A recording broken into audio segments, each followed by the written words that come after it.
when you've been blessed with the ability to help other people, it's like you should be doing it. And so, I come from a family of people who help when it's needed, and I think that's I was raised in that lifestyle. We were doing business in Guatemala, and one day I kind of got left.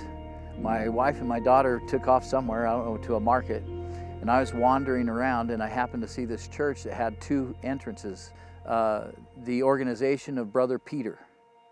And so I decided to walk in, and I asked him to give me a tour. And so we walked in. First thing they did is they showed me where all the babies were. And there were babies that are malnourished for one reason or another. One of them was because of cleft palate. They couldn't eat. And then they had 300 and something people live in patients with cerebral palsy. So as I saw the babies, I thought, whoa, we make blankets in one company. We can give blankets. Every baby needs a blanket. And then we saw the other youth and adults who couldn't speak. Some of them couldn't speak at all and had cerebral palsy. They were strapped into their chairs, and they couldn't eat well. They had to be changed multiple times in a day because of drooling. And I thought, well, this technology that I have of one of our companies, that can help them. And so I decided in Guatemala, I'm going to hire some therapists. My husband, Sam's background was speech and hearing scientist. One of the instrumentations he had done was, we call it the palatometer. We got to go to Guatemala with Dave, and that was such a, the special part is when a person gets older and sometimes almost possibly feeling more on the shelf, so to speak, to then have a chance to go down there where a clinic had been developed and they were using palatometry so much down there, and to see the reaction of the children particularly. Along with the foundation and our companies, we were able to put together a community of people who buy our products, but also we've given them an outlet to be able to help people as well. We see a need, we fill a need. And so a volcano erupted in Guatemala, people lost homes. We found a few people that had their homes lost in the volcano in the eruption, and so we built them homes.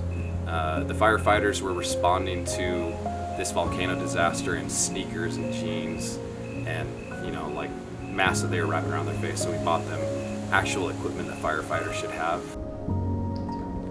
David, donde quiera que estés, quiero agradecerte por toda la ayuda, por todo el apoyo económico, incondicional, moral que has aportado para mi familia, y en nombre de ella quiero decirte que Dios te bendiga, que Dios bendiga grandemente a tus hijos, a tu fundación, a tu empresa, porque gracias a ti hicimos nuestros sueños realidad y queremos como familia bendecirte y decirte que eres un ángel y que no cambies como persona, porque eres un gran ser humano, y yo sé que no solo a mí me has apoyado a otras familias, y eso no lo hace cualquiera, eso lo hace David Jr., el ángel que Dios envió para ayudarnos, para apoyarnos y hacer de nuestros sueños realidad. Que Dios te bendiga de corazón, donde quiera que estés. Te mandamos un fuerte abrazo. Mi familia y yo estamos muy agradecidos contigo.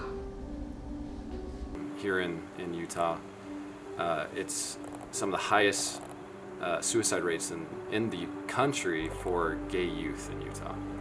And I saw that need here in Utah specifically, so we contacted Encircle House down in Provo. I got to know David when he showed up at Encircle and said, I've heard about you, I want to do something to help.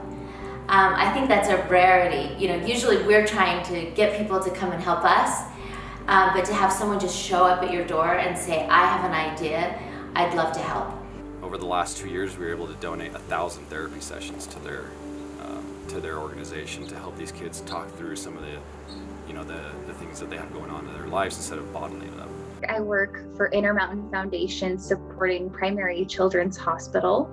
I'm a fundraiser, and David and their team was one of those organizations that reached out and said, we have a passion for children's health specifically supporting kids in oncology, going through their treatments. They had personal experiences and they wanted to make a difference for the kids at our hospital. And I think that what's special about David is that he's very much a connector. As soon as we told him the importance of giving back to these kids at our hospital, he immediately wanted to connect his entire network and make an even larger impact by sharing the importance of the work that we're doing and the necessity of making a difference for these children and becoming a champion.